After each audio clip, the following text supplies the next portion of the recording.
Well, the time has gone 9 o'clock in West Australia, so good morning to everyone in West Australia and good afternoon to those of you over east. The webinar that I'm presenting today is effective use of gestures, how to let your body talk, how to use your body language, your gestures to have maximum impact. I was at a seminar just the other week with the Australian Institute of Management, and it was around behavioural psychology, and the speaker let us know that females had formed an opinion of her within the first 4 seconds of her walking in the room. The presenter was female, and males had formed an opinion of the presenter within the first 7 seconds. So your body language, your appearance, your gestures have a huge impact.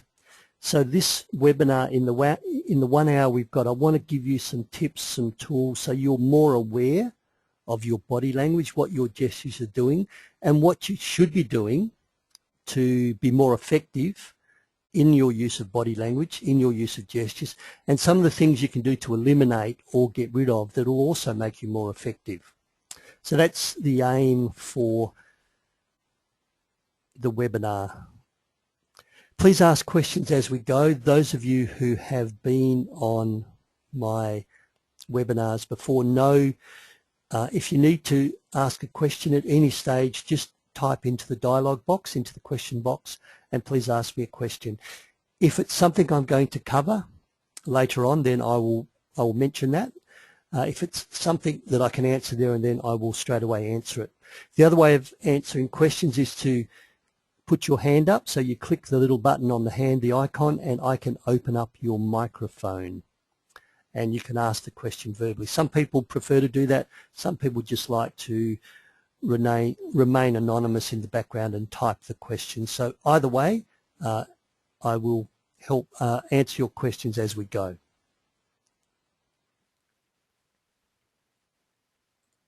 A little bit about me.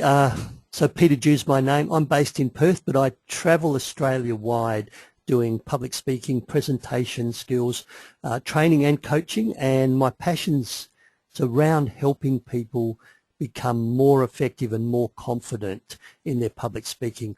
I love to help people, find their voice so that you can put your message across. So often I see people that have got lots to say, very clever people, thought leaders, but just don't have the courage to stand up and speak, raise their hand, put their point of view across. So that's what I love to do, help you be more effective and more confident the next time you stand up to speak. My contact details after the webinar. If you have any other questions, feel free to send me an email.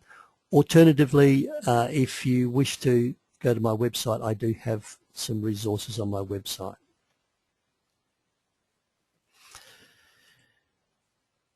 Body language or your gestures is half the message, half your ability to communicate. So doing a webinar on body language is quite challenging.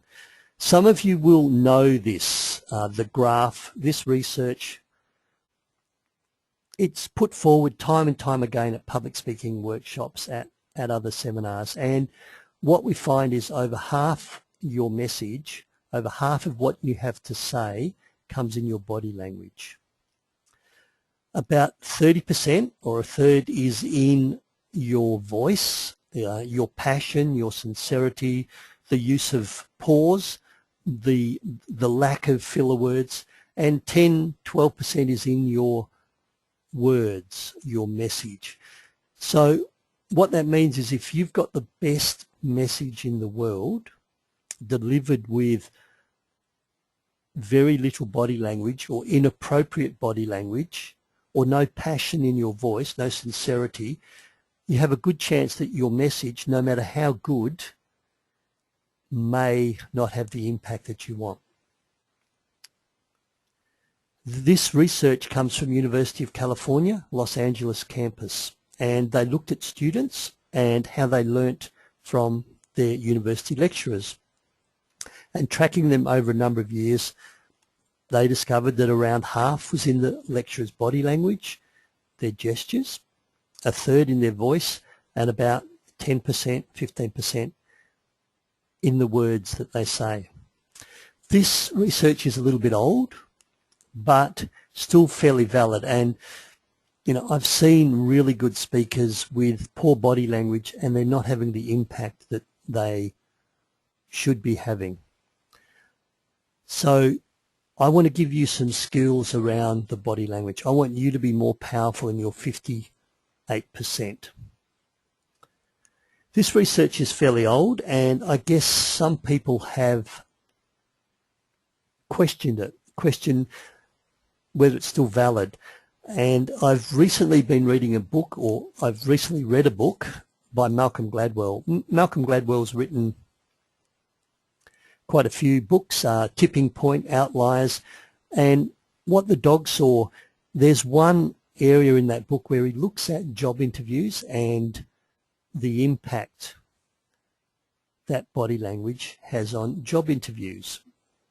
And in my introductory remarks, you will recall I said women tend to form an opinion within 4 seconds and men form an opinion within 7 seconds. What Malcolm Gladwell talks about in one of the chapters in What the Dog Saw is at job interviews, if I was to go before a interview panel and you interviewed me for 1 hour, yes, I've got the qualifications, I've got the experience, and you interview me, you've shortlisted me and I'm now being interviewed, and during that 1 hour you ask me questions. At the end of that 1 hour job interview, you then rate me on 8 soft skills, 8 traits, 8, you know, not scientific or qualifications, but my interpersonal skills, my honesty, my integrity, my loyalty, my reliability, those things that you get a sense of after interviewing me for 1 hour. You've probed, you've seen me, 1 hour. You rate me on these 8 soft skills. What they did in the research, they video recorded the job interview. Then they took the first 15 seconds of the job interview from the time the applicant walked in the room. So as you walk in the room and the first 15 seconds of a job interview, what do you get? How much do you get in that job interview? How much do you see? Not much. Maybe a handshake with the interview panel, maybe the smile, maybe the greeting, the niceties. It's really nice to be here. You know, thank you for giving me the opportunity to further put my case forward for this job. 15 seconds is not long. They take that 15 seconds of the video of that 1 hour job interview, they take it down the street and show it to 20 people that know nothing about what's going on. These 20 people are asked to rate that 15 seconds of video on the same 8 personality traits that you as an interview panel have just rated me on. Rate the same 8 traits with 15 seconds. The correlation was 80%. 80%. 15 seconds of that job interview was enough to get strangers 80% in line with what you thought of me after spending 1 hour with me. So the reality is the first 15 seconds counts. So when you speak, when you present, when you train, recognize that your body language is having a huge impact on your audience, on your workshop participants, and being effective in your body language, knowing what's going to enhance your message, knowing what's going to distract your message will help you have a lot more impact, a lot more desired impact as a presenter. So over and above the words, you still need your content. The body language is what's going to have the biggest impact on your success, on your ability to persuade, on your ability to educate your audience.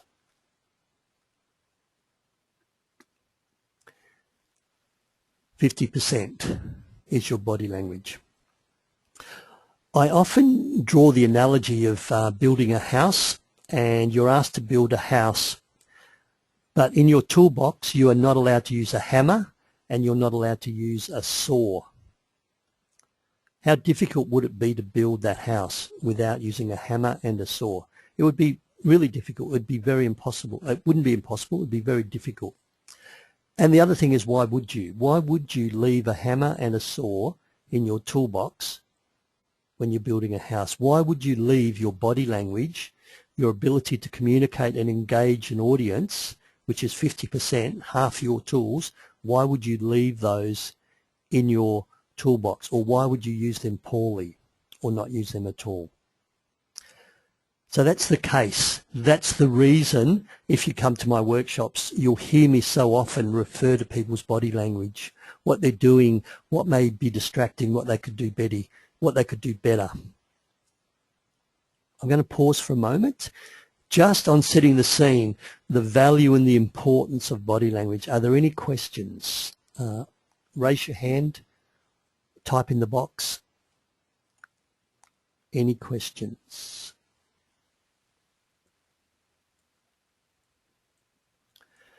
In fact, I'm reading a book at the moment by Barbara and Alan Peace, and it's Body Language in the Workplace.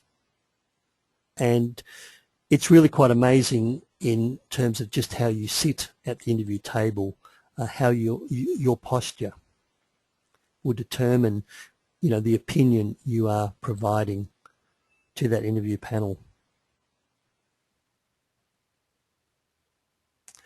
So, no more questions. Okay. So my call to action for today is for all of you, the next time you speak, the next time you train, use greater gestural vocabulary. So expand your gestural vocabulary. That is the challenge from today's webinar. How are you going to become more effective, more engaging, more expansive in your gestural vocabulary? Let me start with things not to do. Some suggestions on things that you shouldn't do. First of all, there's a whole lot of gymnastics and finger twiddles that people do. I see people playing with their rings on their fingers. They're doing the rubbing of the hands together, waiting for the genie to come out of the bottle. Other sorts of gymnastics and just playing with the fingers in general. Finger twiddles is a sign of nerves. Finger twiddles is also you're not quite sure what to do with your hands. For those of us who are visual learners, when we're looking at someone's hands that are just twiddling and playing with ring fingers, we sort of don't know what that means, and it's distracting us, and your words, your message is being diluted by your finger twiddles. The other thing to avoid is an aggressive stance. What do I mean by an aggressive stance? An aggressive stance can be with your hands on your hips. An aggressive stance can be your arms folded in front of you. An aggressive stance can be your arms behind your back and holding your hands behind the back, very much like a sergeant major walking along inspecting the troops. An aggressive stance can be when your feet are planted too wide.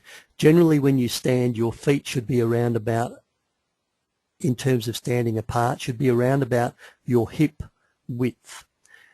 Some men stand with a big stride, and that looks quite aggressive. So the right stance is with your feet, the width of your hips, and on the balls of your feet so you're nice and comfortable. If you're in a nice relaxed stance, you should be able to stand still for 10 15 minutes without needing to move. And you can look at the audience by swiveling your hips. That doesn't mean you don't move, but what I'm saying is finding the right stance enables you to stand comfortably still for 10 to 15 minutes. That is the aggressive stance. Repetitive gestures. Repetitive gestures is people whose hands move up and down repetitively, but not in line with what they're saying.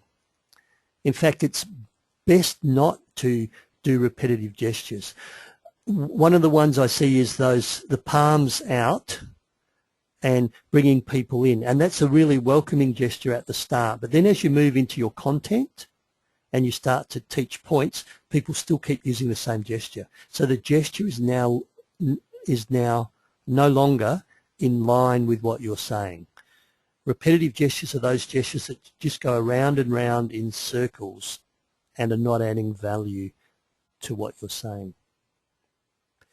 Passive stance. A passive stance is sometimes when you make your shoulders really small, or the classic passive stance is what we call the fig leaf. So your hands are held in front of the crotch area, folded carefully, and you know, you're very shy, you're very passive, you don't really want to be there.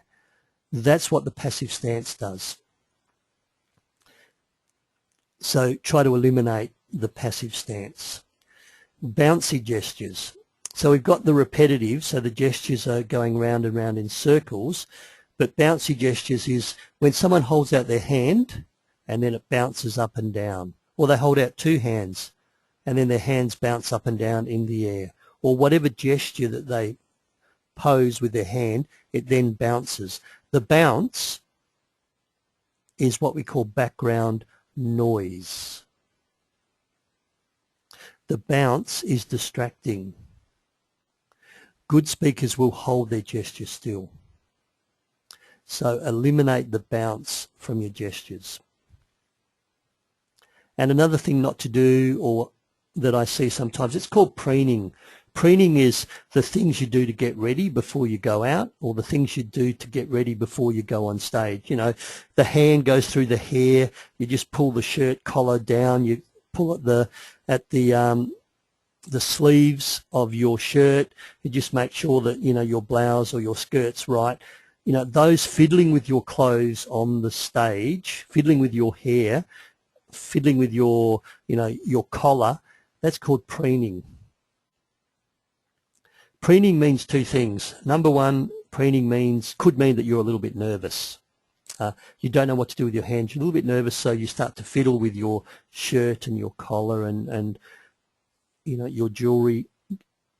The second thing preening means is your attention is focused on yourself rather than on the audience. So preening means you've got some attention on just checking that everything's right for you, as opposed to being 100% present for the audience. Now, preening is important. Do your preening before you walk onto the stage. As the MC announces the next speaker, you've got that 5 minutes to just check everything's right, shirt's tucked in, hair's in place. When you're on the platform, when you're before the audience, you need to be 100% focused on the audience. Don't do the preening on stage. There's some things not to do. Let me give you a couple of examples. I know this is not a very good photo, but that is a passive stance. That is very similar to the fig leaf. Very passive stance. It's not showing that they're in control. That's an example of a passive stance. And as a speaker, as a presenter, as a trainer, I would try and avoid that. It's also classically called the fig leaf, and speaking trainers and presenters try to get you away from that. Another stance or another gesture that is not welcome is the pointing. Female audiences around the world are sick and tired of male presenters, male trainers, male speakers that point at the audience. And it doesn't mean whether it's the one finger point or whether it's all 4 or 5 fingers in a straight line pointing directly at the audience. It is confronting, it's seen as aggressive, and most audiences don't like it. So eliminate the pointing from your public speaking. Females, you can get away with it. Females don't object to a female speaker or a female trainer pointing their hands sharply at the audience. In Australia, many of our politicians, when they're speaking, really jut the sharp hand at the people, at the audience, and it's just not nice. It's not a good or an effective way of engaging the audience. So try to eliminate the pointing. There's lots of other softer, more inclusive gestures that you can use that have the same impact.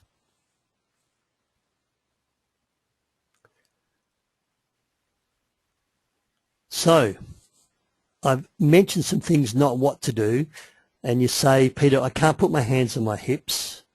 I can't fold them behind my back. Generally don't put them in your pockets. I can't do the fig leaf. Where do I put my hands when I'm not gesturing? What resting positions are acceptable? Well, there's 3 recommended positions.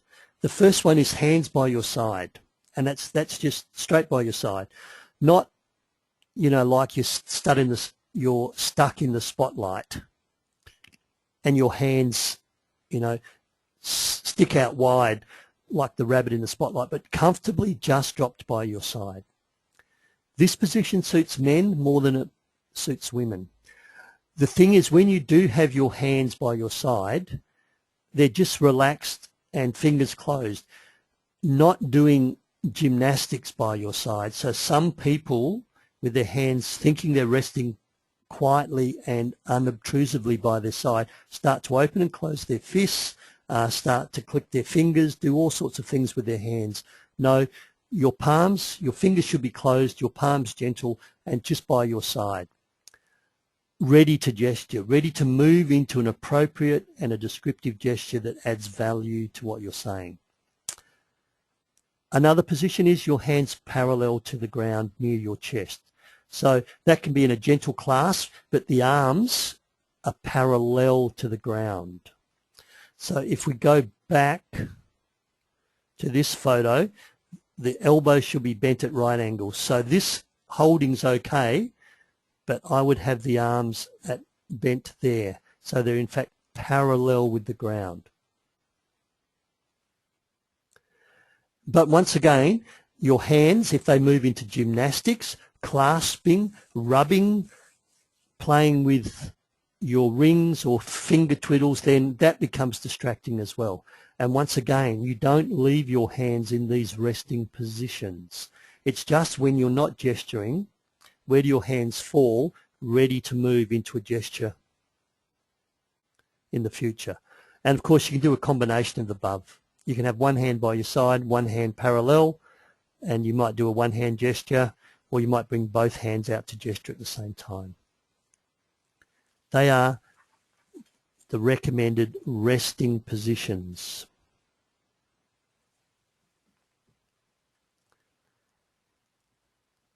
So I've called you to grow your gestural vocabulary. I've called you to eliminate some of the annoying gestures.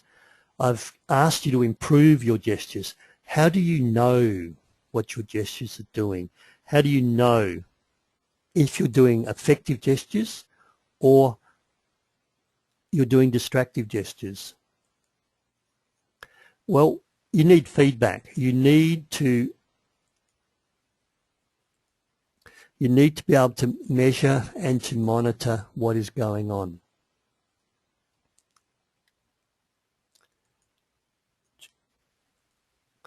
And one of the ways you can get feedback is by looking at your hands, your body language, your facial expressions in the mirror. Don't be afraid to practice the first 2 to 5 minutes of your presentation, maybe the opening, maybe your take-home message, maybe your concluding remarks. What are your hands doing?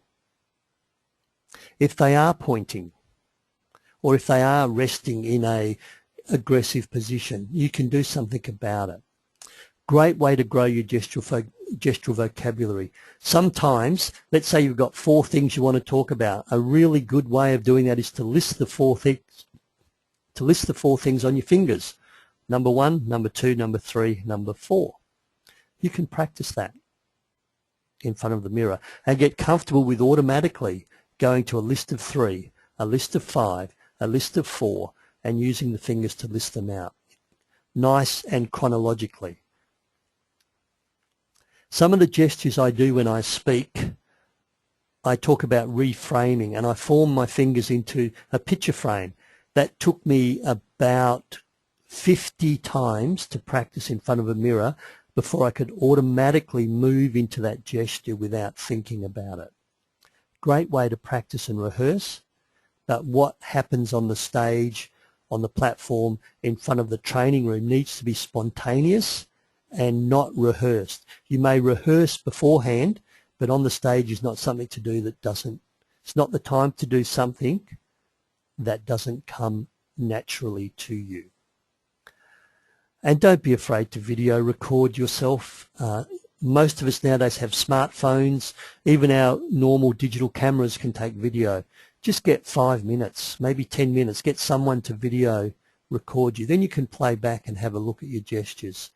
And you can listen to the words and how are your gestures adding value, amplifying, or how are they illustrating the words that are coming out of your mouth.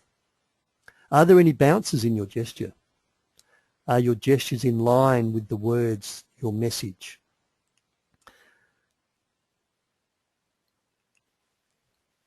Any questions at this stage? I'm going to pause for a moment. Raise your hand and I can open your microphone, or type straight into the question dialog box.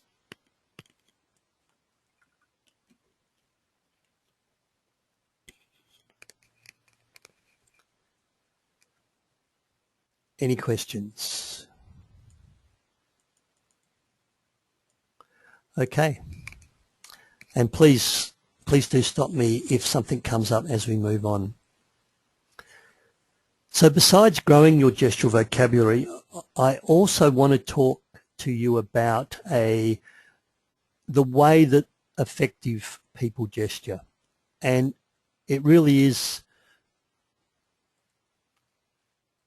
a good model of learning how to gesture. And one of the things with gestures is that gestures transcend culture. They also transcend language.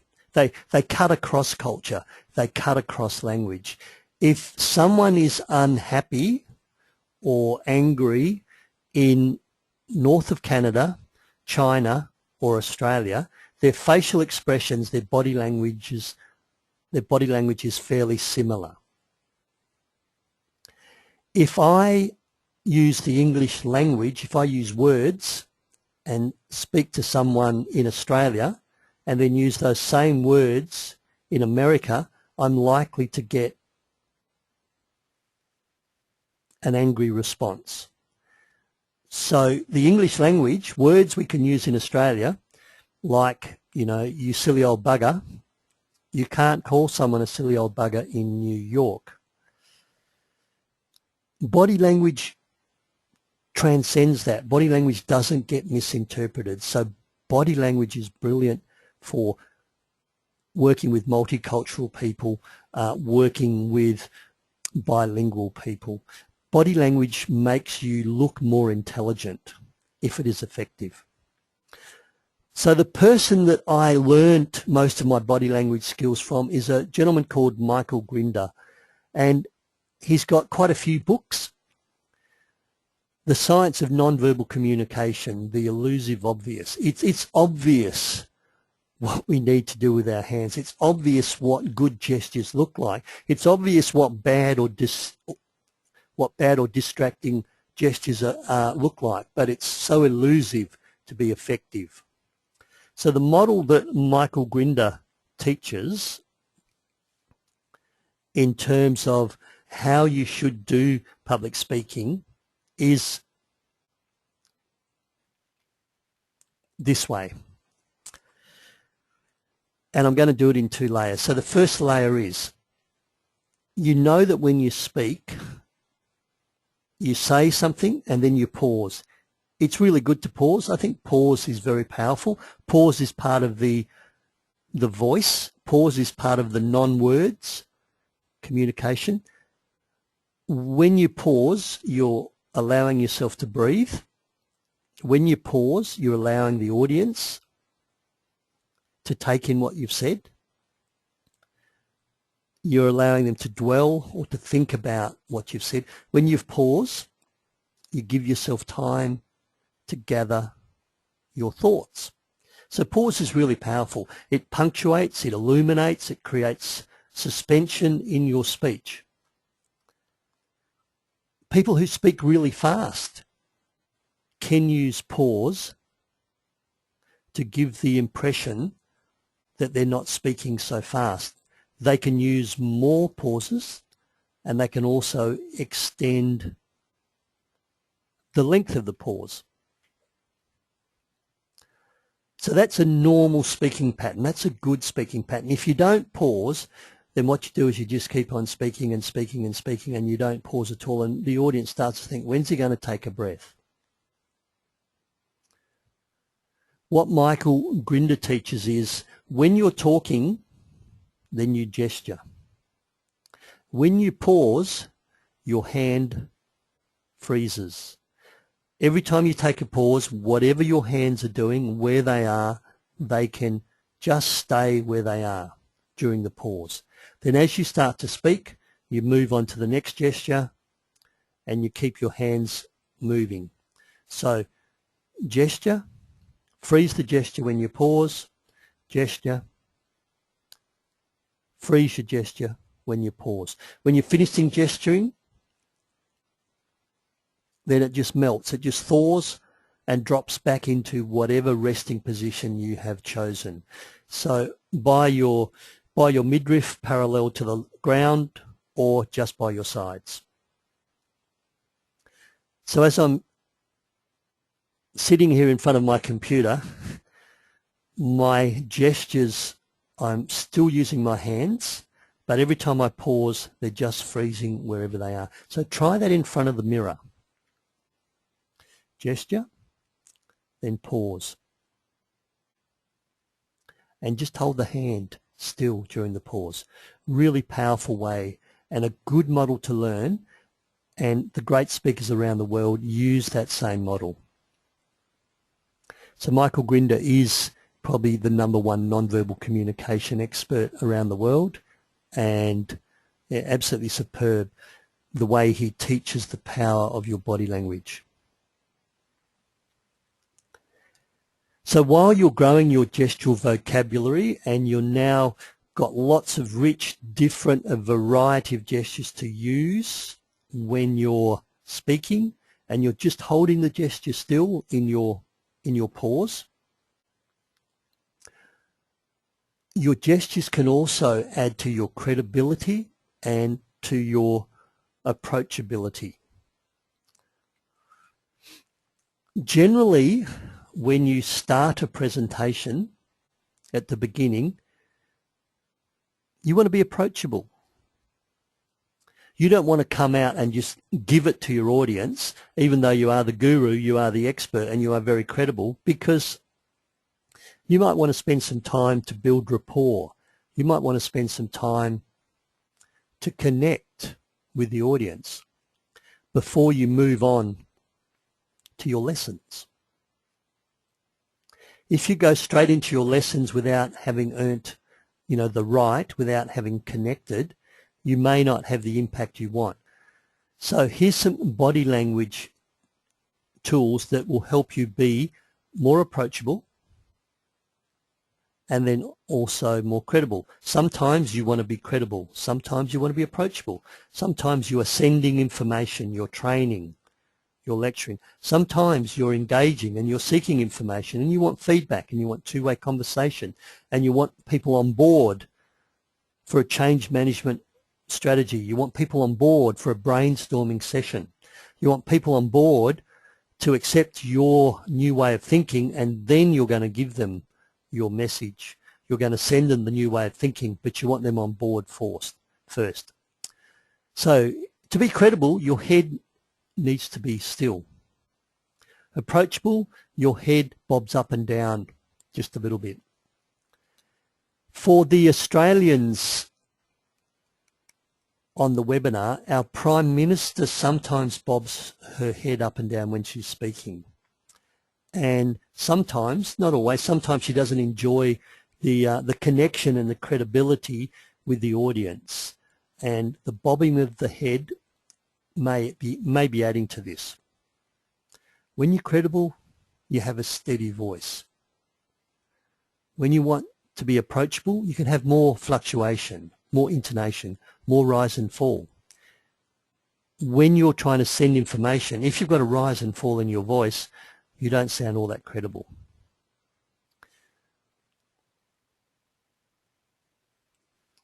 Your intonation. For credible, deepens at the end of the sentence. For approachable, you put some rises at the end of the sentence. Once again, it adds to the fluctuation of the voice.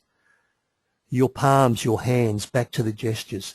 As you're approachable, have your palms facing up.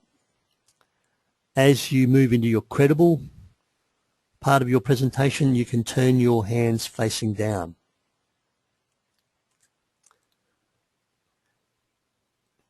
These gestures, facing up, facing down, they're not what you use all the time. You're moving to a rich gestural vocabulary, but generally, as you're moving to your resting position or as you're gesturing out, your hands will be facing up earlier on in your presentation as you are inviting people to come on board with your new way of thinking, with your journey, with your information. Then when you move into the lessons, don't be afraid to just turn your palms down as you deliver information. So your body language can determine whether you're perceived from an audience as being credible or approachable. Indeed, you probably want to be both, but at different stages. Don't be approachable and light-hearted as you're giving the key information. Your credibility may suffer.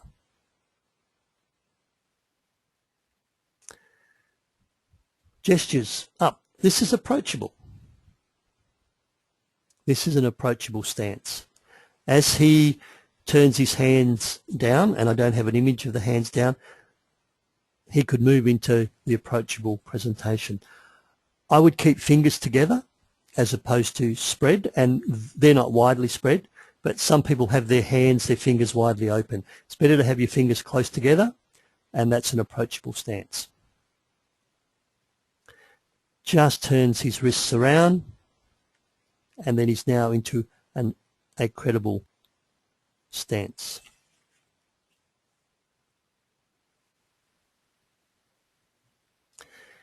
We mentioned this earlier on, don't bounce your gestures.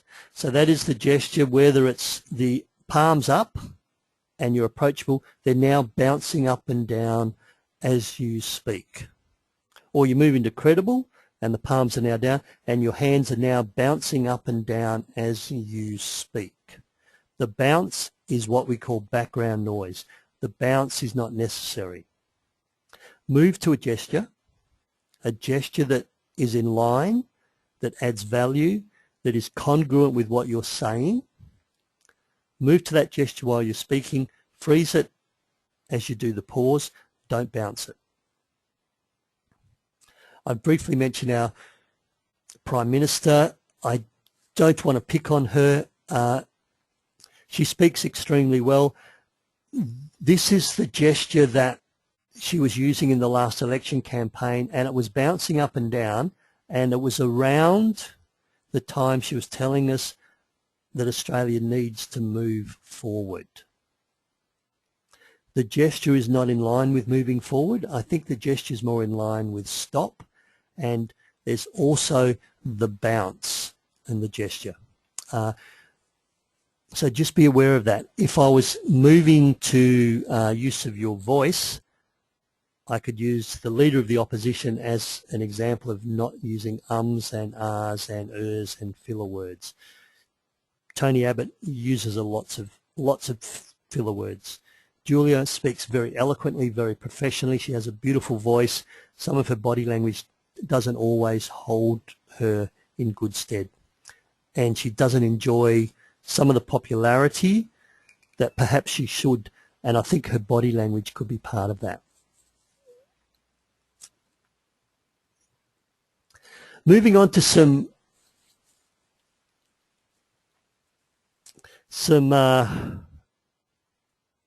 other issues.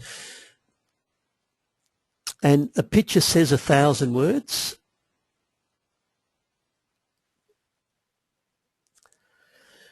The caption to that little cartoon I've put there is, "I'm so glad to see you. I'm so glad you are here. I am so glad you are here."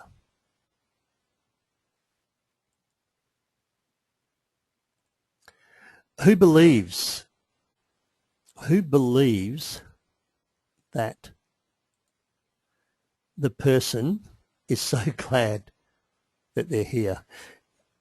Clearly, none of us in looking at that picture is going to believe the grey person. The grey person is, "Don't annoy me, don't bother me, I don't want to talk to you," but the words he's said are, "I'm so glad you're here."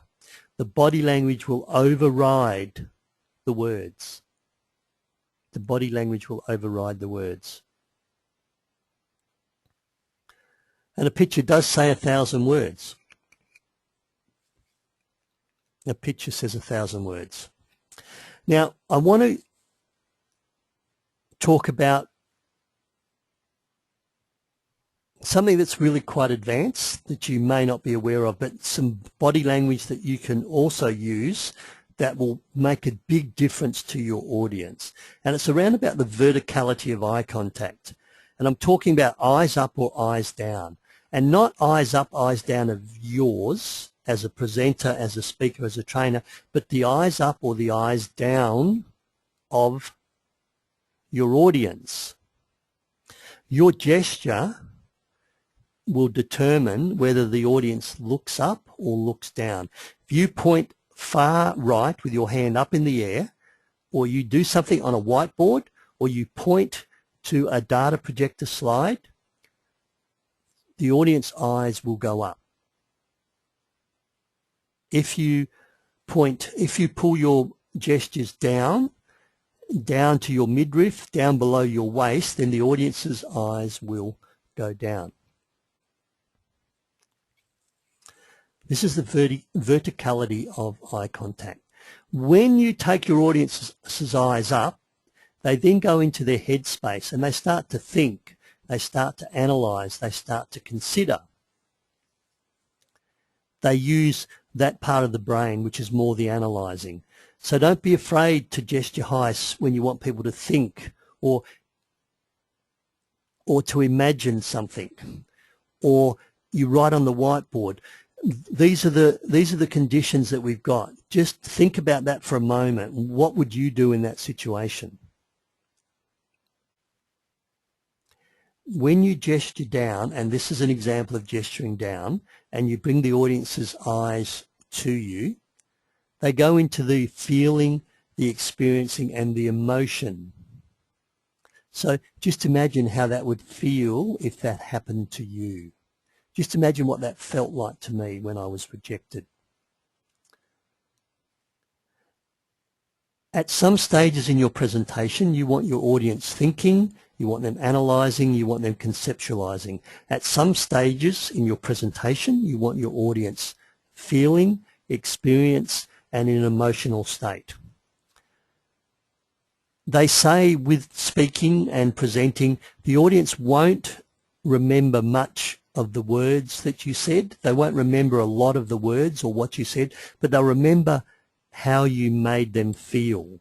So as a trainer, as a presenter, as a speaker, you need to leave your audience with some sort of feeling or experience from your presentation. It is that emotion, that feeling, I need to do something about this, I need to change, this will work for me, that is then going to take us away after your presentation, after your workshop, and put in the content that maybe we don't remember, but we've now got the imperative, the desire to make the change.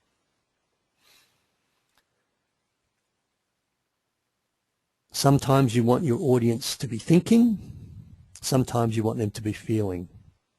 Where you use your hands, where you use your gestures, will make a big difference on your impact. Any questions? Is that too deep? Is that something everyone already knew?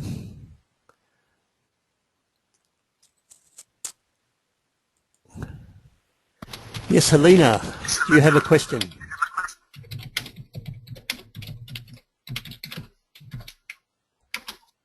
Helena's typing. Where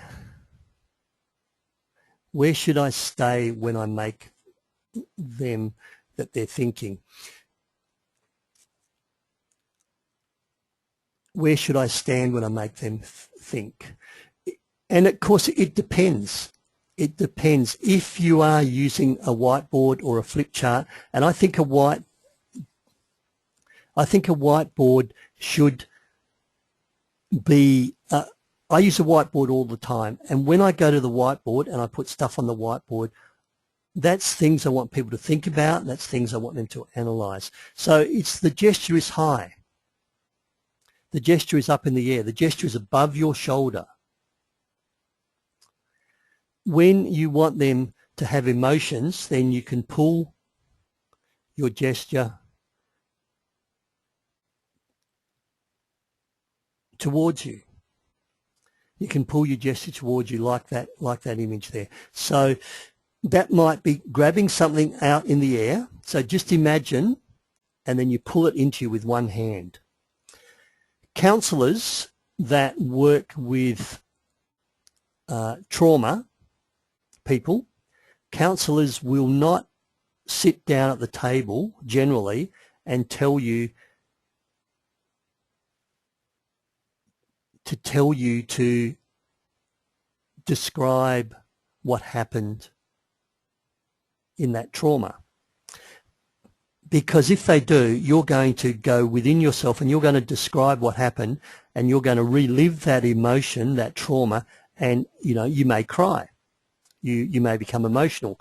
What a lot of counsellors do is they will stand up and they'll go to the whiteboard and they'll say, can you describe what happened in this incident? And then the person who's been traumatized says, well, the gunman walked in, he demanded money, he then said, don't move. And they're able to recall and go through that thinking process. So it's not just used for public speakers. Counsellors use it as well. Where do you stay on the stage? I'm going to talk about the stage in a moment, if that's okay. I am going to talk about the stage. I have another question. In an interview, is it better to be credible or approachable? With a normal speech, you're probably going to start off with being approachable and then you're going to be credible. When you walk into the job interview, you've probably got 2 or 3 minutes of meet and greet and maybe that icebreaker question. So tell me why you want this job. And, tell me a little bit about yourself. And good morning, everyone. Let's introduce. So that would be an approachable body language. Then when they say, okay, we need you to give us an example of when you've used your project management skills to deliver a project on time despite having some problems. Then Mohammed, that's when you want to go into your credible stage. So approachable, credible is a bit of a cycle. Most of a job interview would require you to be credible, because if you answer those difficult or those probing questions in an approachable way, approachable body language, then you're not going to come across as credible. So it's going to vary. It's going to vary. So thank you for those questions. Do keep them coming. Just going to move on because Helena's asked me a question about the stage. Where do you stand on the stage? And this is an example. This is your audience here. This is the platform. I don't mind where it's a stage, the front of the room, the platform, whatever you call it. The most powerful position for influencing adults, the most powerful position from delivering a presentation, a workshop, is in the middle of the room and forward. Don't come too far forward or you'll be in the audience's lap, or you will also get into their personal space. The second most powerful position is in the center of the room and back from the front a little bit. Don't stand right back here. I see some people that lean almost against the wall, and really what they're saying is, I don't want to be here. If in a presentation you stand center and that nice comfortable position, not the aggressive stance, and every now and then you move forward to make your key points, those real take-home messages, and then you take a step back, that's really good use of the platform. Number 3 is over here. Most lecterns in the Western world are on the right-hand side from the audience. If you stand behind a lectern and deliver your whole presentation, you're neglecting this corridor of influence. So you need to come out from the lectern, even if the lectern's there. And over here, this is the weakest position. So if you deliver your whole presentation from over here, once again, you're neglecting the center of influence. Powerful people will use the whole platform. They'll use it for purpose. So to be credible, I would move forward a little bit, and this is your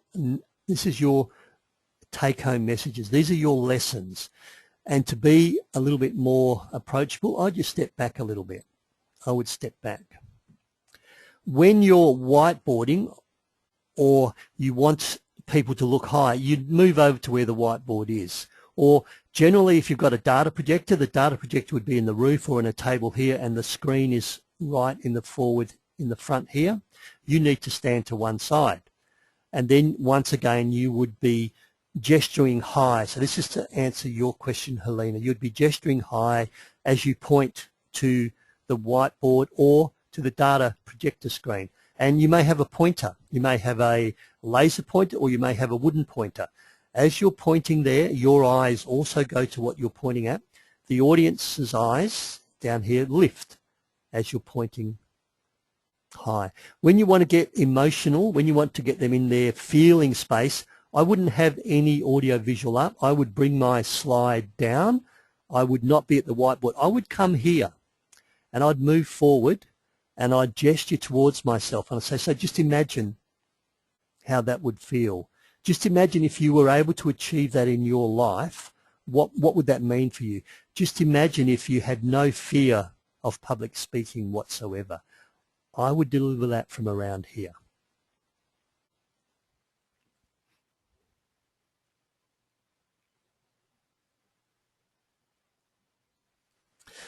Okay, that's use of the platform. Use of the platform, really quite powerful. Please don't, now that I've said to use the platform, please don't waltz left and right rhythmically, and this is called just a speaker's waltz. People go left to right. With questions, what I tend to do, I will move forward to the person asking the question. This person's asking a question. I'll say, yes, great question. Then I'll step back into the middle and I'll deliver my answer to everybody. This person asks a question, I'll move towards the person asking the question, then I'll step back and I'll deliver the question to everyone.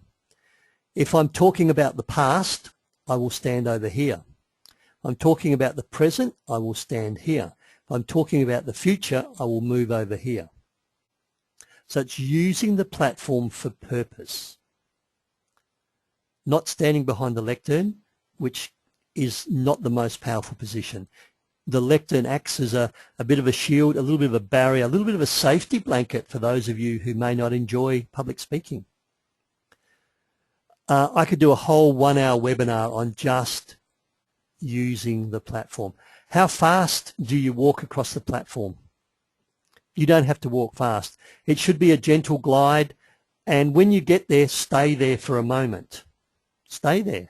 Talk to this part of the audience for a while, then move back to the center, talk to this part of the audience, bearing in mind you can swivel your hips and your eye contact still covers all the audience, and then you can gently and slowly move over to that part. You don't need to move quick. I wouldn't move forward quickly either, and I'd probably not be speaking as I move forward. I'd pause, then move forward. So just imagine how that would feel if you no longer had a fear of public speaking. And then I'd step back and I'd let them think about that for a moment. Don't ask somebody to imagine or think about this or what do you think would happen, and then don't give them time to bring that up, that thought. You need to use your pause. When you use a rhetorical device, when you ask a rhetorical question, when you ask people to imagine or feel, you need to pause. You need to let them stay with it for a moment. Any last questions before we end? We've got 3 minutes. I'll take 1 or 2 more questions. Just want to talk to you in case there are any more questions. Those of you in Australia, I've got a couple of workshops coming up in Perth. Presentation skills, winning presentation skills. 26th of November is one workshop, and another workshop is 4th of December. It's not one workshop across 2 dates. Thinking and speaking off the cuff. 2 dates again, 27th of November, 5th of December. As you can see, these follow these dates. If anyone wanted to do both dates,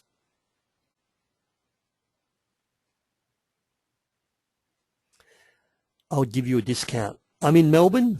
12th of November is Thinking and Speaking Off the Cuff.